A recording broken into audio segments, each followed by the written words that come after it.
நீ வர வேணாம்னு சொன்னேன்னா காலைல 6 மணி ஃபிளைட் பிடிச்சி நான் அங்க போவேன் காலைல 10 மணிக்கு. என் மன உளைச்சலுக்கு நான் இங்க ஒரு வேலை பார்த்துட்டு இருக்கிறேன், நீ அவமானப்படுத்திட்டு இருக்கிற என்னன்னு அவர்கிட்ட நான் போய் கேட்கறேன். நானு அதுக்கு சொல்யூஷன் என்னன்னு வரணும்ல. தாராளமா சொல்லு. நீ தாராளமா இதுதான் எனக்கு வேணும். நான் அவ்வளவு நாளா பேசிட்டு இருந்தேன்ல, அது கிடையாது உன்னோட விஷயம். நாளைக்கு நான் சொல்ல போறல, நாளைக்கு உங்ககிட்ட அவர்கிட்ட கொடுக்க போறல, அதெல்லாம் தான் நாளைக்கு விஷயமே. இவ்வளவு நேரம் நான் பேசிட்டு இருந்தேன்ல, ரொம்ப குறைச்சு மதிப்பு எடை போட்டு, ரொம்ப குறைச்சு எடை போட்டு நீ என்ன இன்னும் 10 நாள் தான் ஒர்க்கிங் டே. ஒரு நாள் ப்ராஜெக்ட், ஒரு நாள் ரிவ்யூ, ஒரு நாள் கெட் டுகெதர், ஒரு நாள் போட்டோ ஷூட், 10 நாள் கூட ஹார்ட்லி கிடையாது.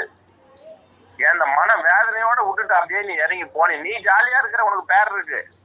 நீ போனீன்னா டெய்லி நைட் 2 மணி நேரம் 3 மணி நேரம் பேசிட்டு சனி ஞாயிறு ஆனா ஒரே அவுட்டிங் தான். நீ போயிடுற. அந்த மன வேதனையில எத்தனை நாள் நான் தாங்கறது? என் மனசு என்ன கல்லா மிருகமா நானு?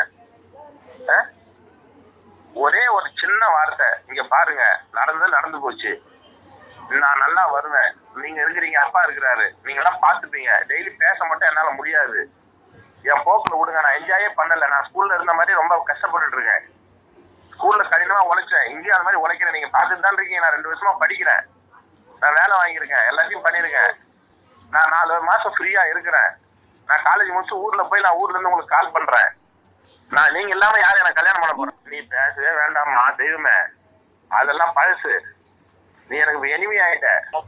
வர சொல்லியிருக்கம்மா, உங்ககிட்ட வர சொல்ல போறேன் இனிமேதான். ஏன்னா உங்ககிட்ட பேசி எதுவும் முடியல என்னால. ஒரு டீச்சரா என்னால அவமானப்பட முடியல. அதனால ஏன்னா உங்ககிட்ட சொல்லாம வேலை செய்யக்கூடாது இல்லையா?